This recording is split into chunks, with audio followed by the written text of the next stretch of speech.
Welcome to the Chris Spangle Show. Thank you so much for joining us today. We are so glad that you are here. We are going to have a great conversation with one of our favorite podcasters, Bruce Carlson of My History Can Beat Up Your Politics. One of our favorite podcasts. Reinhold, the first time I said, "Yeah, we're having Bruce on," he went, "Really?" He's been very excited about this, as have I. Bruce, tell us a little bit about your podcast. Give us a little shameless self-promotion right off the gate here. Will do. Keep it under like a minute, not 10 minutes. You get some of these people like, I'm no good at the self-promotion. No, I love talking about it. It is essentially history of the politics of today. So bringing context to today's politics and all of our issues. There's so many things happening now that when I started the podcast in 2006, which is very much when I started it, we've been doing it since then, trying to talk about historical stories. I'll often talk about things and wait for things to happen. I don't always do like today's issues, a very today issue every time, but usually they catch up. A couple of years ago, I did one on student loans, and I waited a while for it to come as an issue and then published it. So there's things like that.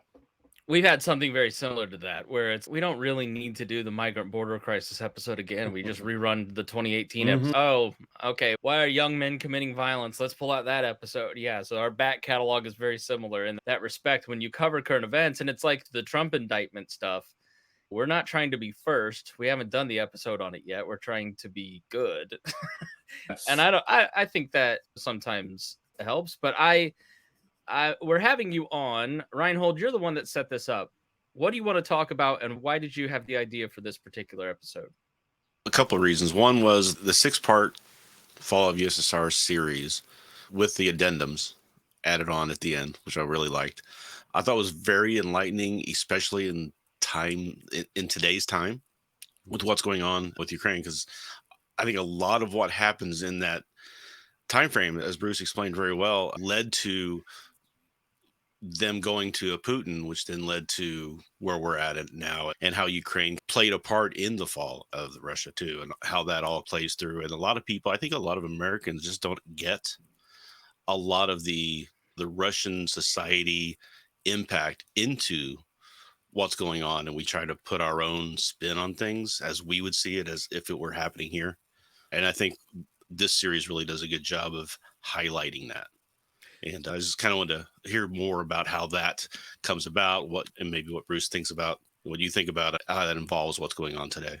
Yeah, so we're not going to go super in depth because we want you to go listen to the show. And obviously, how many total hours, right? It's about seven or 8 hours, so there'll be no way. Yeah, sunny. It's like the first sunny spring day here, so we're not doing 7 hours today. But give us an idea of like what it took to produce 7 hours on the fall of Russia. So this is a project that was started about 10 years ago in notebooks. And I can recall being on a flight in Atlanta. The plane got delayed and we were on the tarmac. Thankfully, I finagled my way in first class at my seat. But I was rewriting and copying from notebooks back then. And I just never got a chance to podcast it. And a listener, I remember talking to one of the listeners, you got to do it. I don't know. And so I spent most of last year doing kind of extra work. So to explain, My History Could Beat Up Your Politics, as we said, is like the somewhat of the events happening now and a little bit of historical perspective. And so I'm doing a lot of quick topics. And so many years back, I decided, Bruce, if you keep doing this, it's almost like swimming against a really rough tide. You're going to get a little intellectually dumb if you don't take on some big topics and do those as well. Because all you're going to be doing is little snippets. And I do a lot of that, and you have to. But you can't go in depth if you're doing, say, like a weekly or bi-weekly podcast on just today's current events. So the Soviet Union was one of them. Ronald Reagan was another. I did a very controversial president, but a very misunderstood as well. Did a series well back on that. Arc of Commerce, I did a series on business history because that's not been really done, especially by someone who's not a total just pro-business point of view, looking at everything. And so those are the topics. And Soviet Union was up, and the fall of the Soviet Union in particular. But as we tell the story of the fall of the Soviet Union, which really happens, amazingly, for a system that has thousands of people in the Communist Party behind it. It's larger than the Saudi royal family. I think that's 2,000 people. this Communist Party is thousands of people, for it to fall in what turned out to be 3, or you could really say 4 days.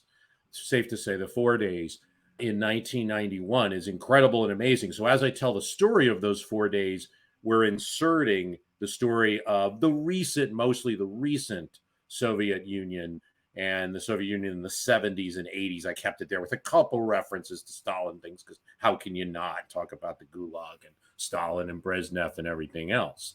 But we intersplice the story of the Soviet Union through the story of those 4 days. There's 2 episodes on day 1.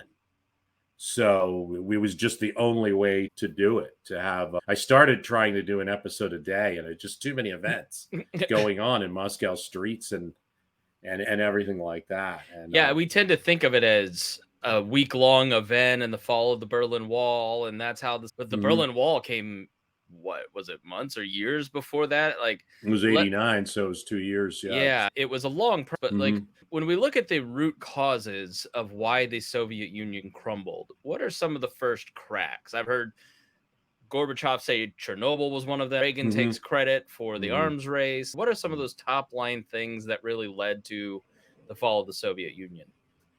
Yeah, I find it difficult, especially doing this, to attribute too much to that arms race. Indeed, it appears, I share the view of some scholars, that every time we escalated the arms race, it seemed to give the Soviet conservatives, which they had, more of a leg up on people like Gorbachev than the other way around. And you have some of those actors, including Gorbachev himself, directly saying it. When the West fails to support Gorbachev and peace initiatives, that's one of the things that emboldens the Gang of Eight, the coup plotters, and Koff, who was the head of the KGB, probably being, I put him as the leader, but they're really, this is part of the problem of this whole, those week's events, is no real leader. They're all a bunch of lieutenants, but he's probably the chief of the lieutenants in any case.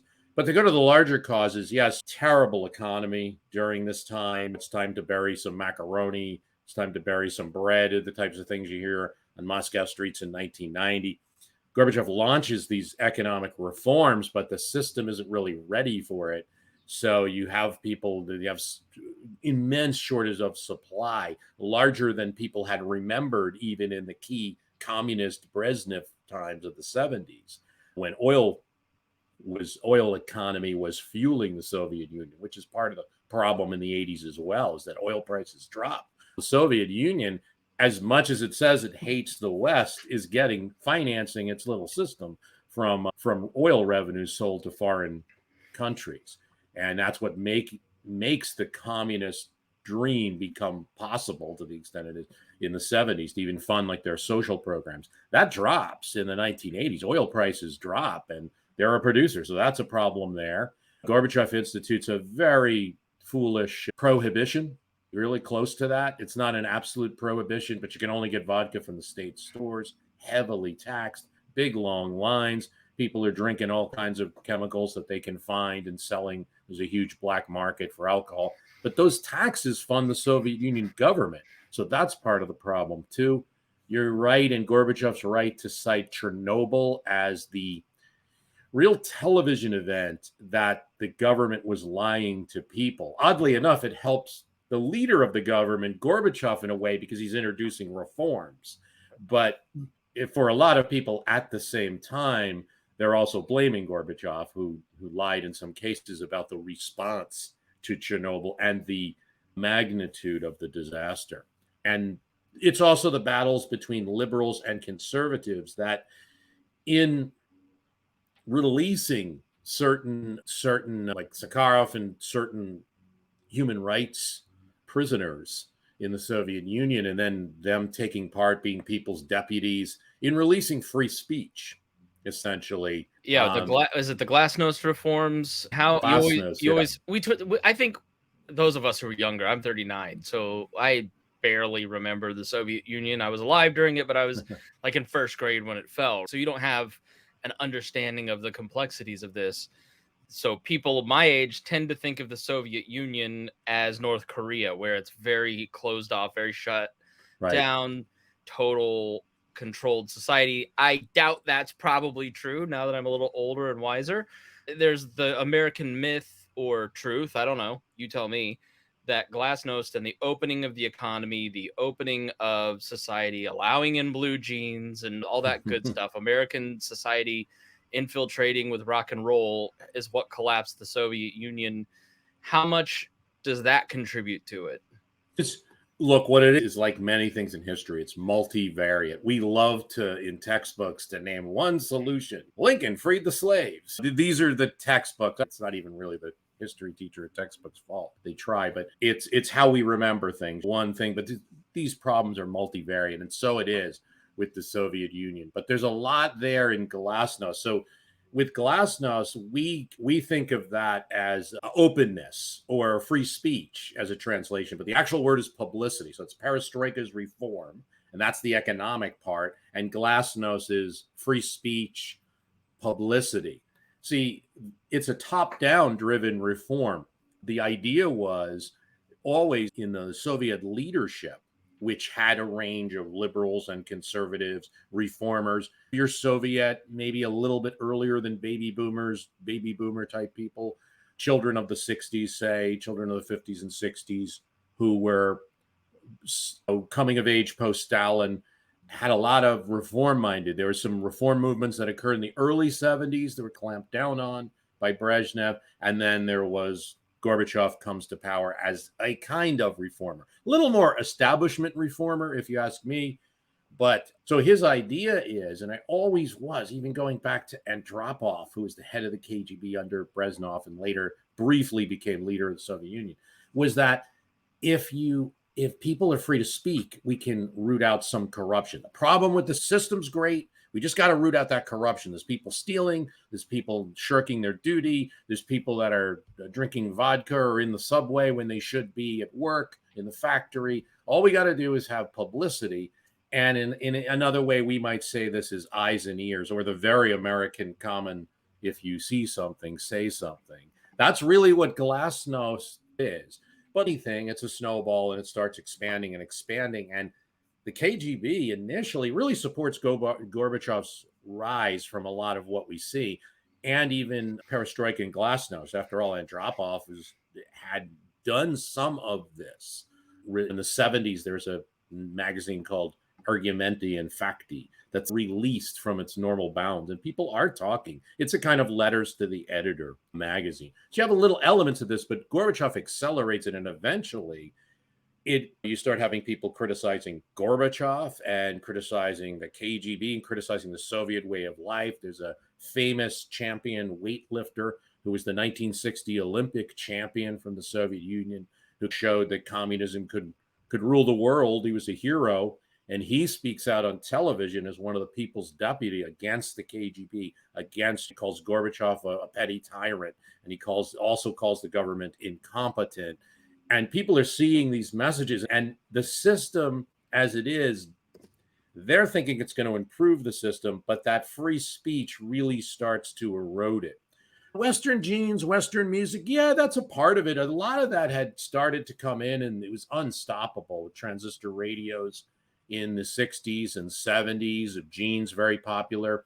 It was also popular to make things that looked like Western jeans, but I heard a story of even something as simple as like a plastic bag from the West. Someone might covet that in Georgia or Armenia, in the streets of Moscow, in the way we might treasure like something, a piece of jewelry or something. Just to have anything from the West was great.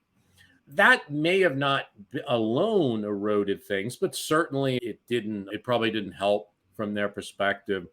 I don't think that the Soviet Union, once you get away from the absolute Stalinist period, after Stalin dies, Khrushchev has a bit of a thaw, a bit of an opening in society. I don't think it ever was North Korea, particularly in the time period that I was focusing on, which is the late 70s and the 80s.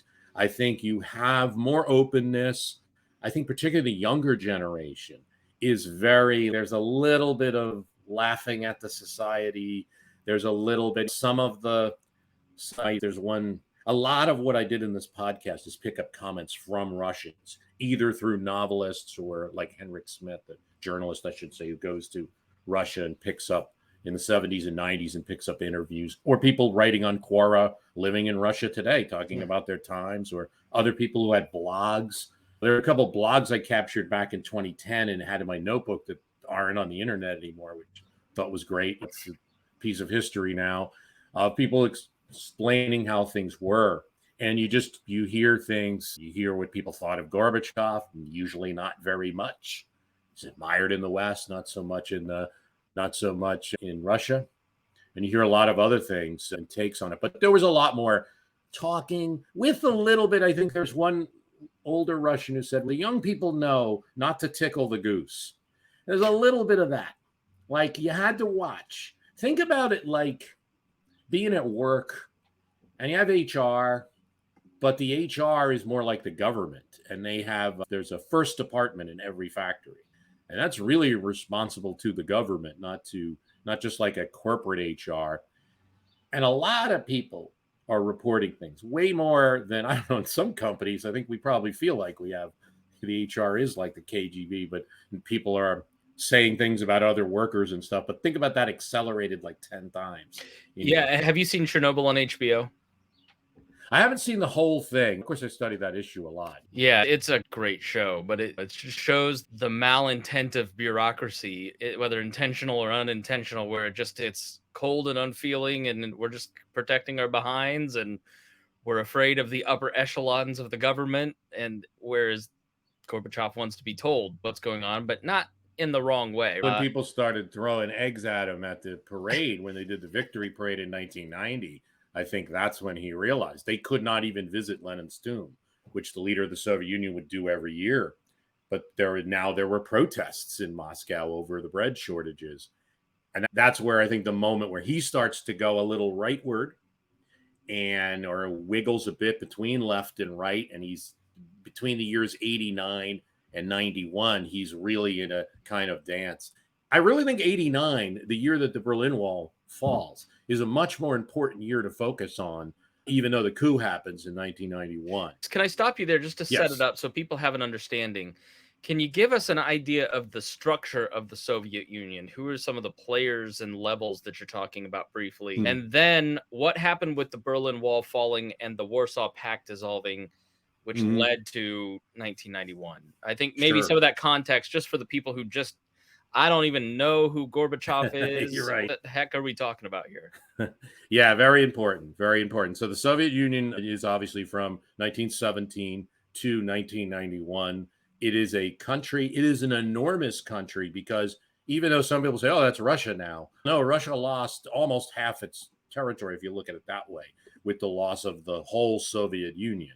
It was an enormous country, more population than anywhere, more size than anywhere. It stretched into the Central Asia with republics like Kyrgyzstan and Kazakhstan, and into the Baltic states like Estonia, and countries that are now countries now.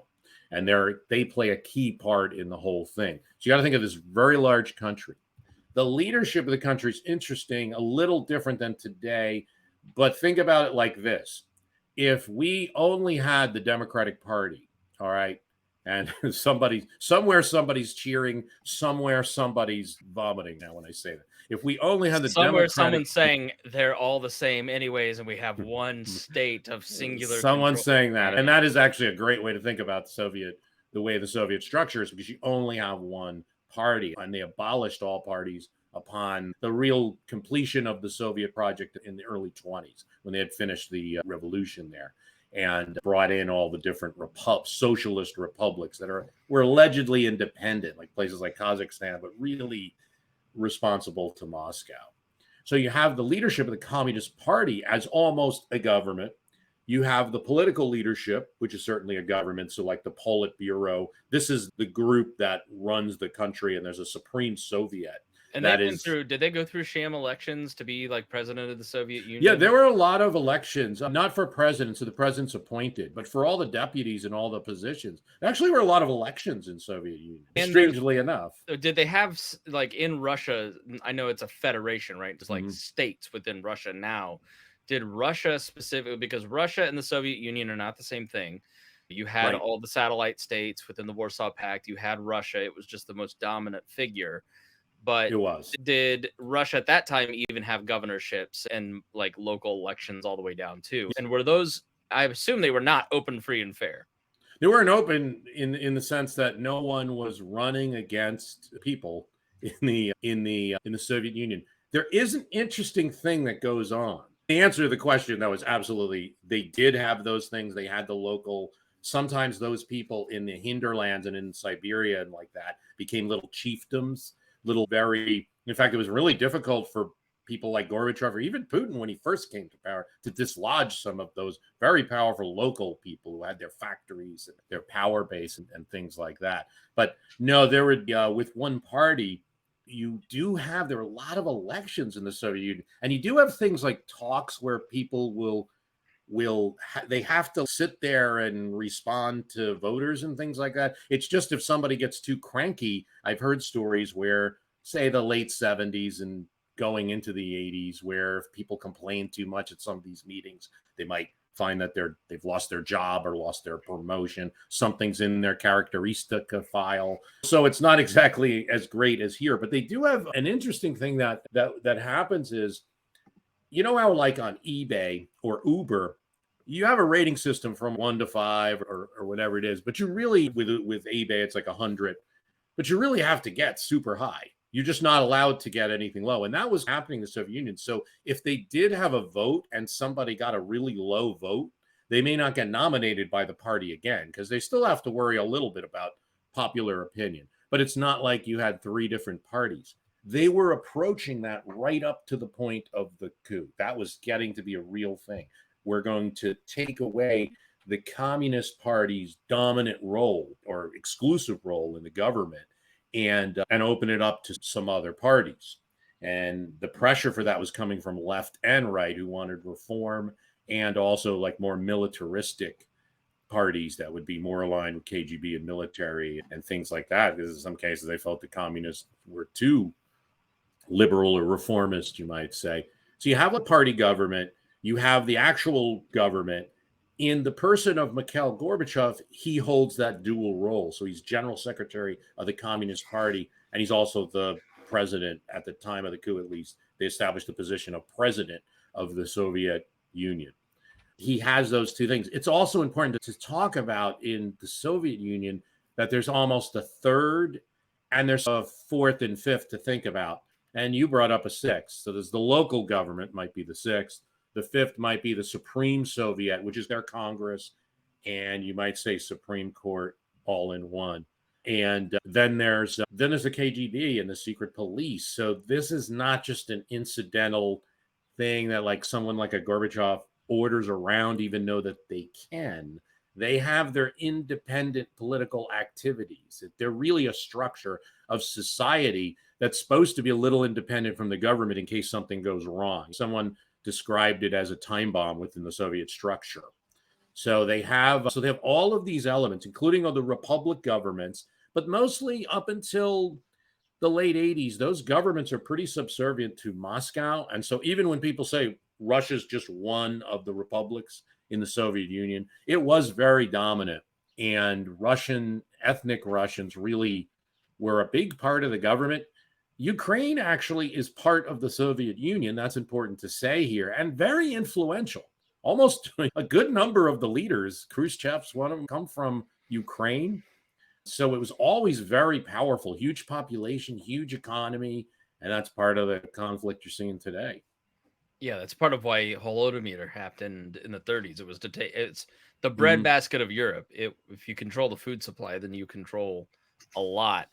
I don't know. It just sounds really weird to me, Reinhold. So there's an overarching government that seems to control the lower governments largely through funding.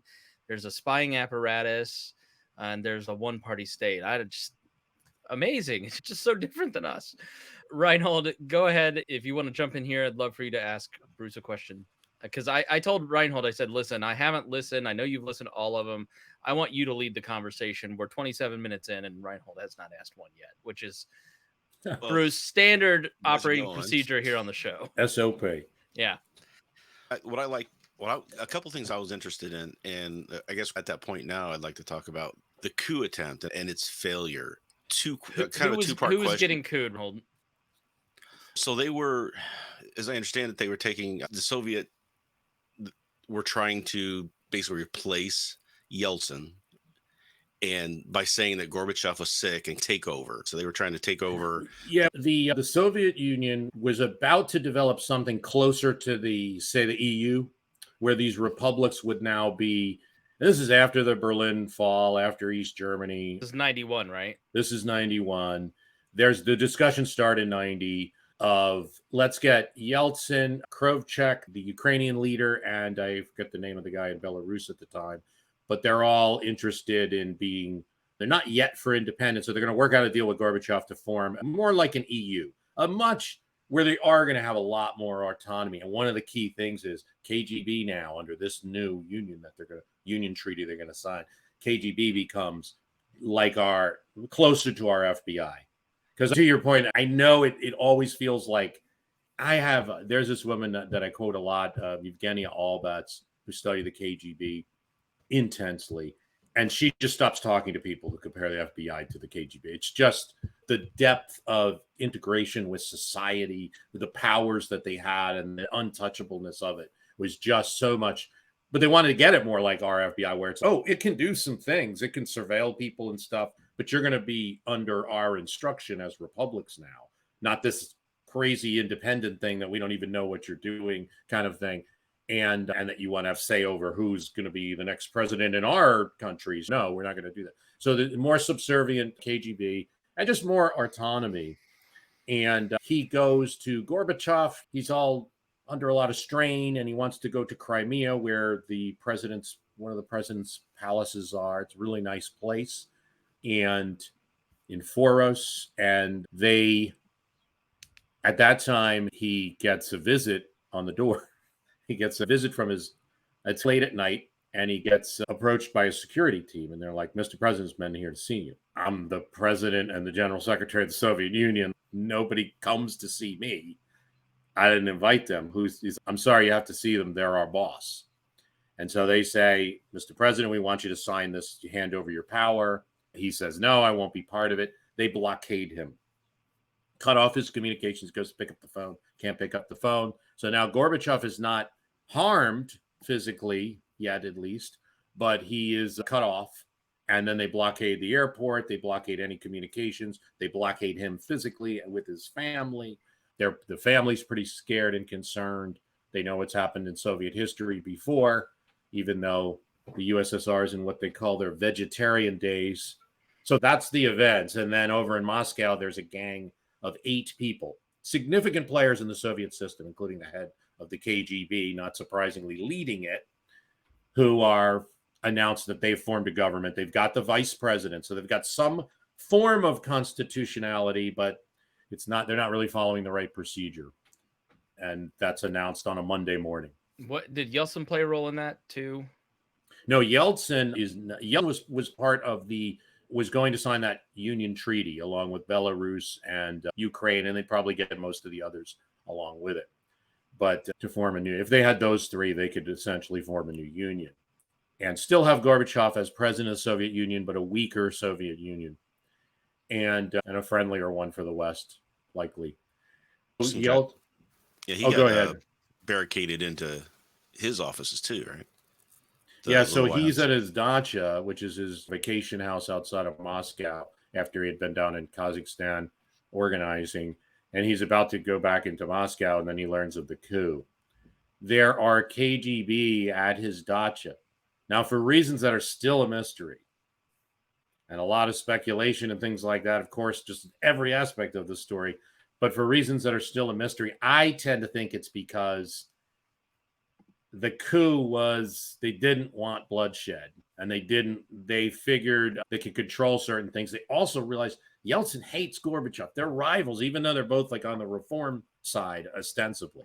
As I said earlier, Gorbachev's more your establishment reform, and Yeltsin's more rebellion and populist. And Gorbachev is not populist at this time. Most people dislike him.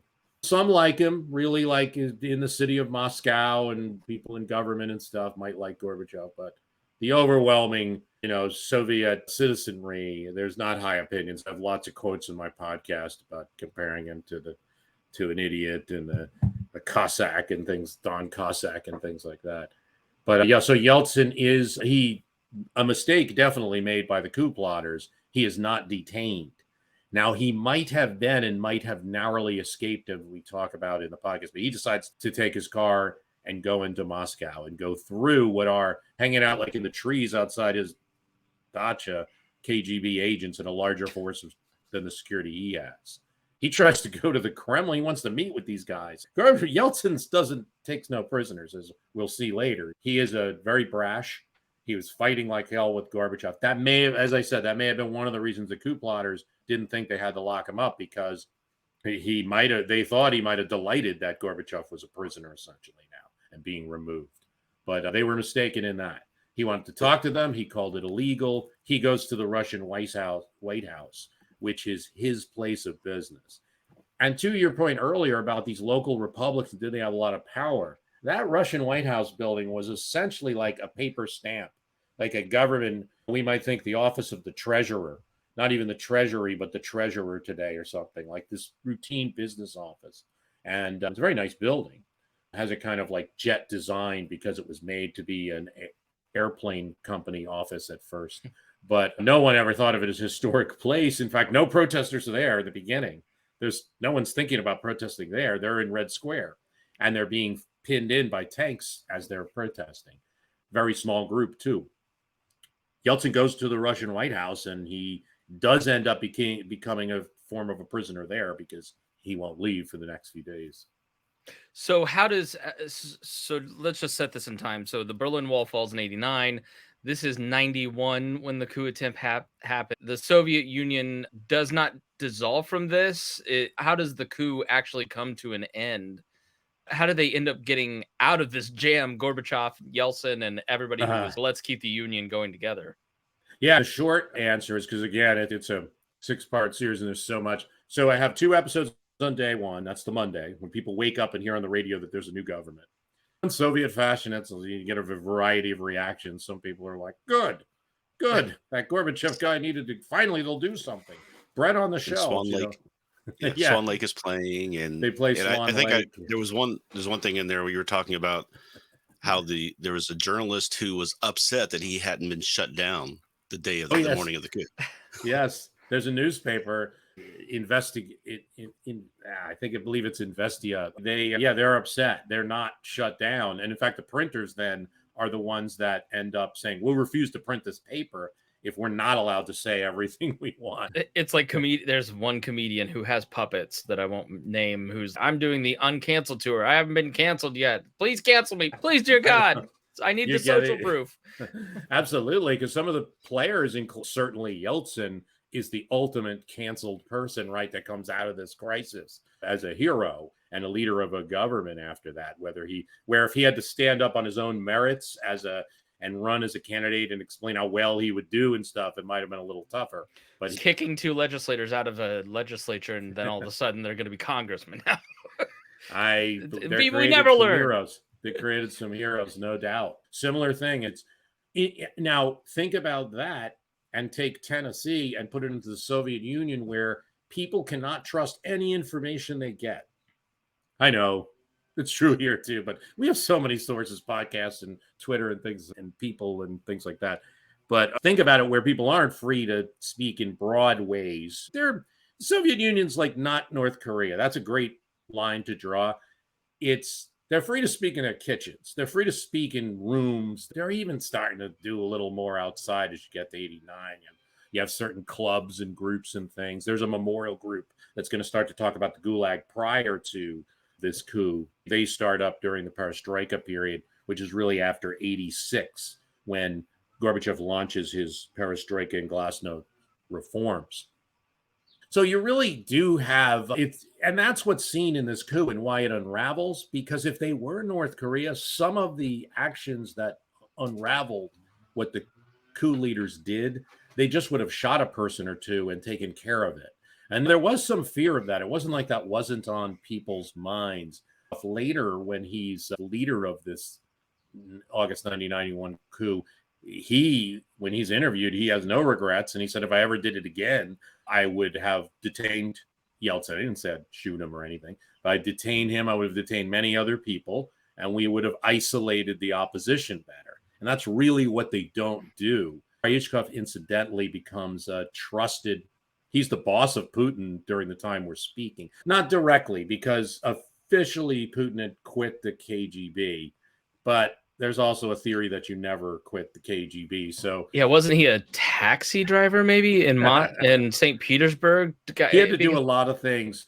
Yes, for a short period to work. But there was always this feeling that he all of a sudden got this government job in St. Petersburg, and people who had worked in the municipality and everything were, who is this man behind the desk? And others were like, he's the KGB guy. You have to have one in every town. And he was doing all the foreign dealings. So he was dealing with getting food from Germany to the St. Petersburg government, which Perestroika had released to some of those type of responsibilities to the localities. And so Putin's in charge of that. There's definitely some stories of missing money. We could do a whole again on that. Control the food, you control everything. We'll talk about Putin in a moment, but yes. So the coup fails, but how much longer does the Soviet Union just last? the rest of the year? The coup fails to quickly deal with it, just because the biggest mistake they make is that they allow the television to show Yeltsin on a tank. They allow a reporter to give information on even though it's only a few minutes that they're allowed, they're free enough to allow a little bit of discussion. And there's some, between the Gang of Eight, these coup plotters, they're all a bunch of lieutenants. They lose the confidence of a lot of the people below them. It was almost immediately, wasn't that speech on the announcement that the vice president gave was just terrible. And the shaking hands, his hands are trembling during the press conference. So that's one thing they point to. There's also a reporter who gets up, who's not supposed to be there. She sneaks through and she asks a question like, isn't what you're doing close to Pinochet? Which in they flip out, but it brings it up, and then other reporters start asking questions, and they just didn't control the press conference. And all of these things add up. You know what, though? They still probably could have cleaned up if they were a little more organized and stormed the White House, and they just never do. What it sounded like to me when I was listening, if they had a little bit more resolve, or let's say, we're in it, we're going to go the whole way. It's like they kept trying to ride along or keep it pulled back a little bit, thinking that it would fall their way. I think it's important for understanding the Soviet Union. And if you're like a fan of the TV show Americans, Weisberg tries to show some of this, that it wasn't North Korea. These people, there's a lot of disagreement. There's a lot of discussion, but it had a structure there was still this structure that was not democracy totally either. And I don't think they wanted bloodshed. And I think that was it. They weren't, for instance, like the CCP in Tiananmen Square.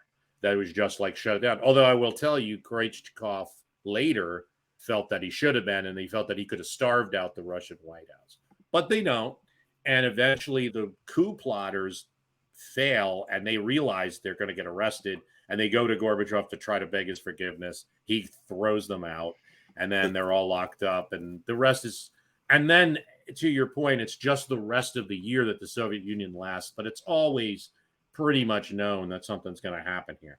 Gorbachev thinks, this is great. I'm going to be the leader of a freer Soviet Union or something, implement more programs. Just incidentally, he died last year, Gorbachev. And one of his last interviews, he's like, I just wish I would have given people put more bread in the budget. Like, never, always the bureaucrat. That's really... If I just push this lever, this thing will happen the right way, as opposed to human events being disorganized. Go ahead. Yeah, one of the highlights of your telling of that situation is the race of the planes to get to Gorbachev. Who gets there first? Yes. Yeah, there's 3 planes. So because it's true, once the coup plotters decide that they're giving, and it's not they're disagreeing with each other, but the defense minister Yazov decides, I'm going to Gorbachev. I know what the inside of a prison's. I don't want it. Even in the vegetarian days, you're still going to have to sit in a prison that's not friendly. And he flies out. Khrushchev, so you're not going without me, so I'm going with you. They're in a plane. Then the Russians, not Yeltsin, he's still at the White House, but his vice president, Rutskoy, goes in a plane. And then the speaker of the Supreme Soviet, this is a side that it's forgotten about because now it's just antique Sovietdom or whatever. But the Supreme Soviet's kind of like a mixture of the court and Congress. They should have ruled during this time. Something, because they kept saying Gorbachev's ill. And if Gorbachev's ill, the Supreme Soviet's the one in the Constitution that's supposed to do something. But he doesn't schedule a meeting till the next Monday, giving the coup plotters a full week. So everyone knows he's in it. So he flies out to try to tell Gorbachev, I wasn't in it. So you have this kind of dueling planes thing, and you could make a movie. It'll be like something like that. But obviously, the coup plotters get there first and also block the Russian deputies' planes so that the Russian government guys can't get there. But when they get there, Gorbachev throws them out and then clears the airfield, brings the Russians in, and then goes home with them with Khrushchev in chains so that they don't shoot the plane down.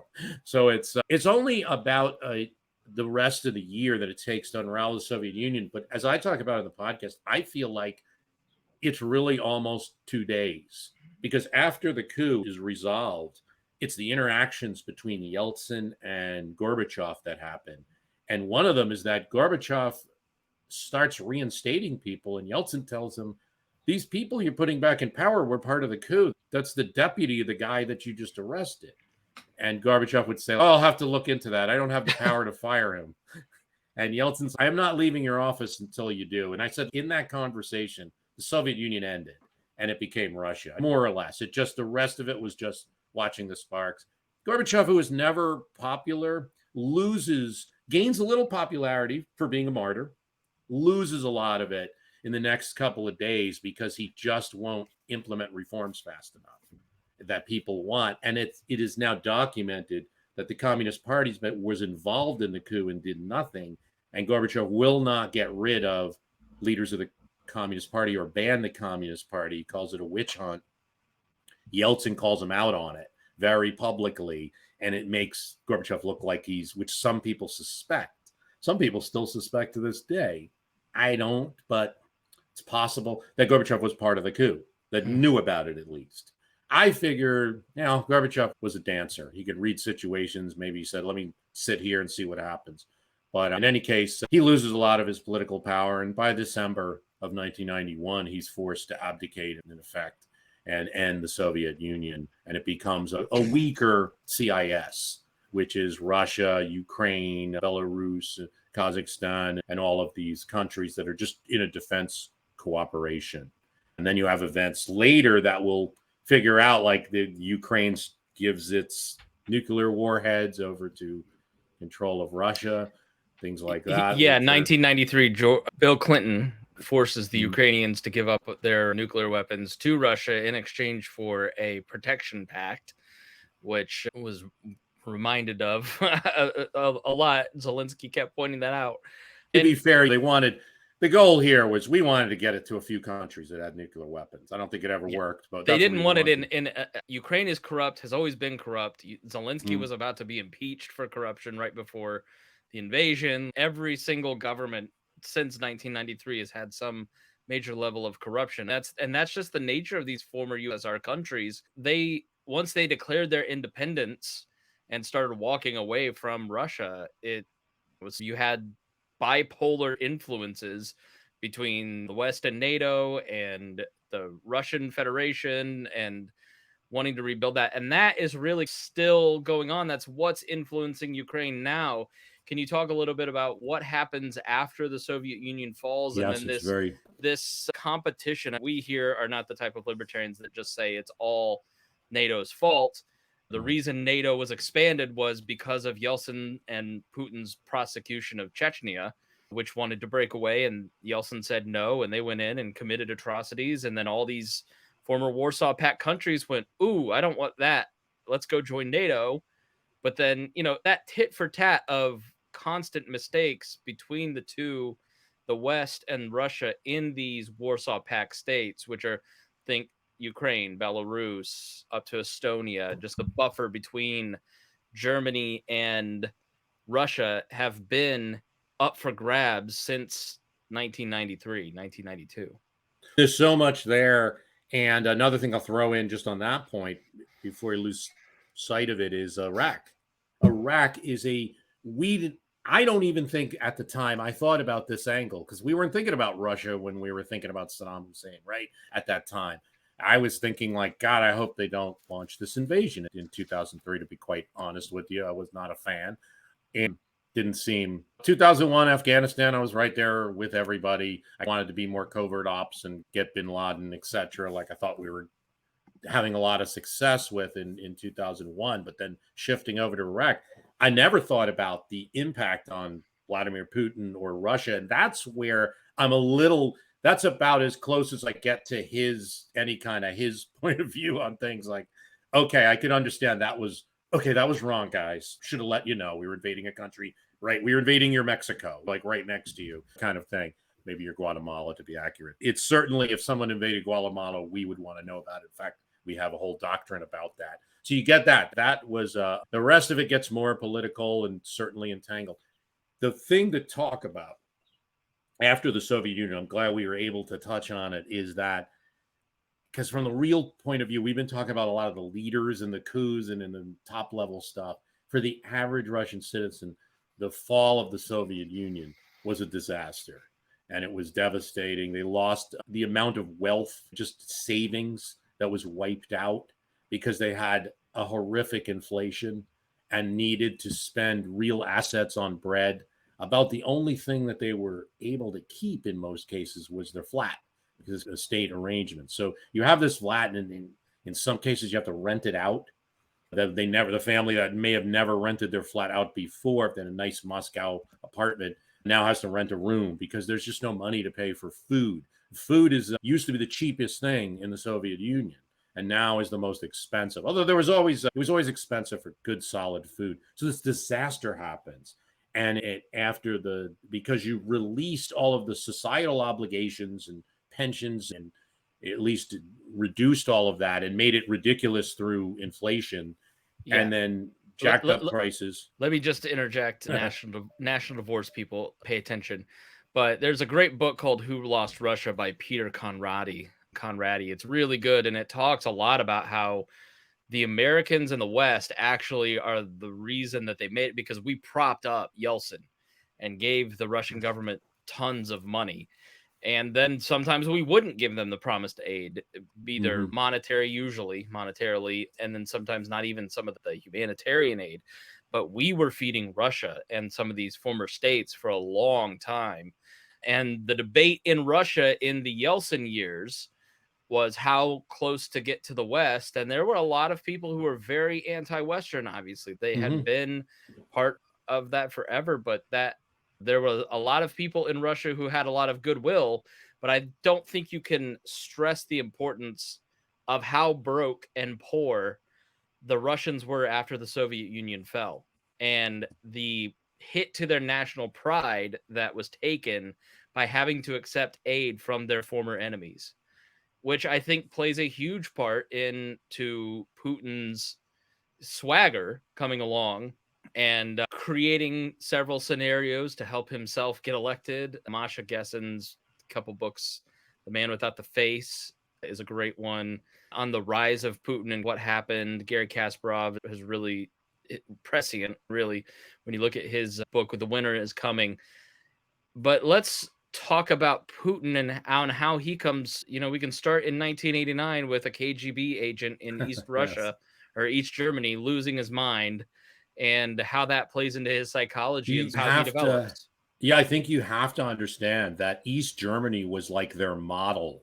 They thought it was like, I guess, like here depending on your perspective on politics, there's some people here that talk about Sweden a lot of times. Some people look at Israel like as what's your favorite country, that example. And for them, East Germany, a lot of the hardliners in the Soviet Union looked at how, my God, they can actually listen to everybody's phone calls. We don't have that here yet. The great KGB doesn't have that ability. We can do it at a pinch for an individual, but they have it. They can just listen to any citizen. So Putin was living his dream for a KGB agent to be in East Germany, and watching when the wall came down, people went right after the secret police, the Stasi. And many of them were sources and friends for KGB. And Gorbachev, in their view, did nothing to stop it. So they were very concerned. And that really drives him. I don't think, the other thing to consider is that Putin's East German assignment puts him out of the Soviet Union during the time of perestroika and makes it so he's not seeing a lot of the changes and the discussions happening in the street. I don't know how much that would have influenced him anyway. So he's coming back as now and became joining the St. Petersburg government, allegedly a Democrat, but we think still part of the KGB apparatus. Because the Soviet Union is, and because the situation for the average Russian is so difficult, and also there's a lot of crime and instability. You want market share with your new, you have the freedom to start a company in Russia, you have market share. If you want market share, you go blow up, throw a grenade in your opponent's office. Now, that's not free market. Because that it really, for a libertarian show, it's a good thing to note. Like, we can talk about how it's so much better that they left the Soviet Union. I could go on and on with so many examples. It really is real. In case anybody's wondering, like, Soviet Union system really was bad for a lot of reasons. You don't want to do that. Okay, I could spend hours on that. We won't. But when it opened up free market, it's also not cool to like just let prices go crazy on people who are not used to that. And then also the crime, which creates an instability that is also part of not having a free market. Not just that, but Yeltsin doling out all the state assets, which the state owned all the means of production, and then he doles it out to friends, which it just enables Putin to do the same thing. And then when he comes to power, he immediately starts taking over the largest oil company and putting people in their place. I think when Putin comes to power, there is some hope that he is like Yeltsin. Yeltsin built in 8 years a lot of democratic institutions and was a Democrat at heart, even though he was a deeply corrupt person and a flawed person with his drinking.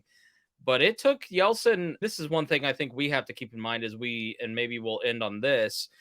It took Putin the better part of 20 years to erode those democratic reforms that were built in 8. And so everybody who thinks that the sky is falling, democracy is dying in darkness, that it's all over here in America, it's going to be a little bit harder to have America fall than one might think. It's probably not as perilous. But I think you also can look at this example and go, okay, you get the right circumstances after a couple decades of corruption and hits to institutions and their people's belief in these institutions, and you have one bad week and it can all be over. What parallels do you think that Americans can take from the story that you tell in this narrative? They'd made a huge mistake, which is maybe more in the Russian culture of, there's a TV show on about a KGB agent that saved the Soviet Union that was very popular right as Putin is coming to power. And they liked in that chaos that they had, they liked a KGB agent, really. One of his key supporters, the former mayor of Leningrad, said that Putin will be a new Stalin. And there's no joke. That's not for funny. That was actually a good slogan. It wasn't the official campaign slogan of Putin, but he's also running against people that probably would have done worse. So that's part of the issue too. And what I've really realized doing this, it doesn't matter if it's left. It doesn't matter if it's right. It doesn't matter if you call yourself communist, if you call yourself fascist, if you say you're pure, you're nationalist, you're Chilean, bringing back Chilean history, or you're bringing back things for the working man, whatever you're going to make statues of, whatever idols you're going to have. Once you lose democracy, it's the same thing. There are some variants. We talked about North Korea. We talked about the Soviet Union versus that, and then there's things like East Germany, where I feel the Stasi was worse. We talk about the Argentine junta, Pinochet, or all various forms of how good and effective they are at totalitarianism. But the fact is, once you lose free press, freedom of association to form clubs, very important. I'll throw in religion, although you got to watch religious groups sometimes, even in the Soviet and now in the Russian, can help the state in some ways. Just freedom to think. If you want to be about religion or not, fine. But freedom to associate, freedom to redress your government. The minute you lose it, you don't really have the ability to listen to people. The problem in America is too many damn people to listen to, including myself. But once you lose that, is everything. And it doesn't matter what the people call themselves, or this is a nice dictator. This is a dictator that's designed to make working standards better or something, or to worship the peasant. It doesn't. We're people that are just like, hey, we got the guns and we're taking it. For the average person, it doesn't seem to matter much. You have to maintain your your free speech, your free association, your checks and balances in government, your judicial system, very important. Soviet Union had one, but again, controlled by the other anchors of power. So all these things are important. And with Putin, I think there might have been I think economically, people in Russia were catching up by about 2000 and things were getting better there. And then the first few years of Putin, I think there were some early signals of what he was going to do, but people were still feeling free. They were starting blogs. He has this scene. There's this in one of the books I've read, The Red Web, a really good book about the beginnings of the Russian internet and blog system. He has this conversation where we're going to institute a law for your bloggers.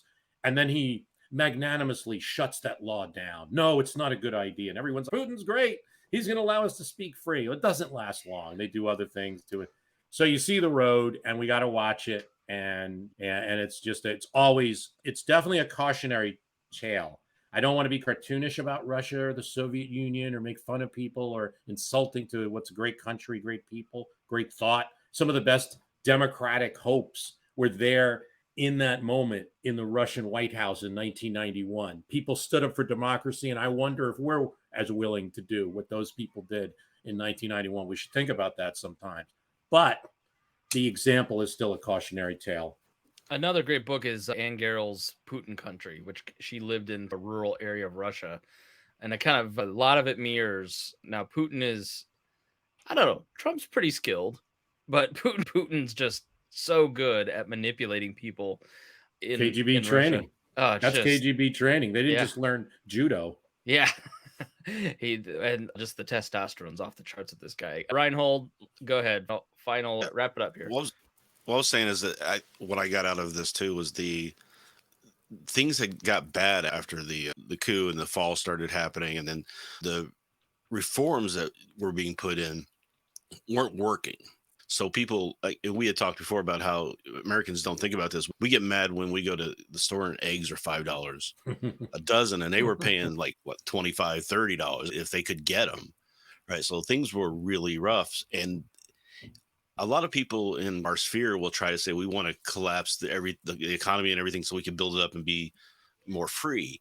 But that rarely ever happens. What we see here is I think that the people were looking for a firmer hand on the government to make things stable again, to make things less chaotic, to make things easier for them. So they're more willing to go back to a new Stalin of sorts. Like, yeah, we want Stalin, but without all the death camps and everything else. But they want a firm hand, I think. They want a firm hand. Milton Friedman said once that I don't have any constituency. And I don't think he's ever been proven wrong. And I don't think you ever have an absolute free market. You only get a free market on certain occasions, like you start scaling down regulations when people want a quick boost in the economy or something. And I think actually that was the dream that they had in Russia. And they probably should have done it a lot slower, even during the Gorbachev period, than they were doing. But there was all these politics behind it. But I also think there was this, we're going to get this big boost in the economy. No one really, most people do. When the minute the economy gets bad or prices go up, they want some kind of control. So I don't know that like free market systems are popular per se. They're just like doing the most towards that end is we think is right. The cautionary tale. You don't want people like, look, the Soviet Union had a free market because it developed this hundreds of billions dollar black market. The rival of any country in 1989, any GDP in 1989 would be the Soviet black market.